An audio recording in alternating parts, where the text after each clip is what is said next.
فيه رجل، هذا الرجل أعرفه عز المعرفة، ربما يتابعني الآن. هذا الرجل كان ما يملك شيء، عنده 8500 ريال. هذه حتى يقول بطاقة صراف ما عندي. يقول 8000 يقول قاسمها نصين. يقول 4000 حاطها فوق، يقول إذا جات المرأة يمكن تأخذ منها شيء. وال4500 داسهم تحت عشان لا أحد يقرب منهم. يقول فخرجت يوم من الأيام صليت العصر وأنا طالع من المسجد إلا أخ سوداني من جماعة المسجد عندي يبكي. يقول سلمت عليه قلت سلامات.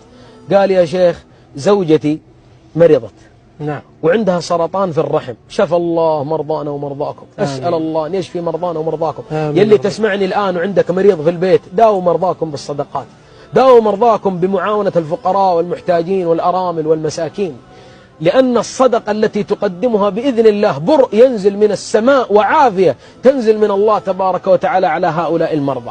المهم هذا الرجل سأل هذا الأخ السوداني قال الله يجزاك خير، وكم تكلفة عملية استئصال السرطان لزوجتك؟ قال تكلفتها 8500 ريال.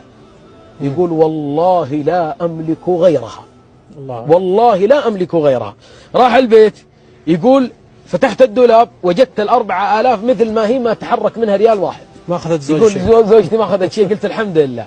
شوف ترى الله عز وجل يقول عن الأنصار وعمن جاء بعد الأنصار من أهل الإيثار ويؤثرون على أنفسهم ولو كان بهم خصاصة، يعني فاقة، ومن يوق شح نفسه فأولئك هم المفلحون. ما دام أن الله يقول وما تقدموا لأنفسكم من خير تجدوه عند الله، سوف أخذ هذا المال لأجد ثوابه وأجره وفضله عند الله. أخذ 4000 اللي فوق وأخذ 4500 8500 وأعطاها ذلك الرجل.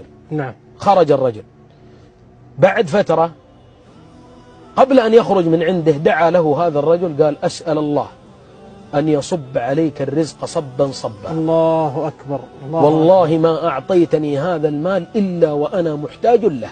الله أكبر. سافر هذا الرجل، أقسم بالذي رفع السماء وبسط الأرض ونصب الجبال، مال هذا الرجل الآن في الحسابات البنكية أكثر من 300 مليون. لا إله إلا الله. أقسم بالله، ويسألني الله عن هذا القسم.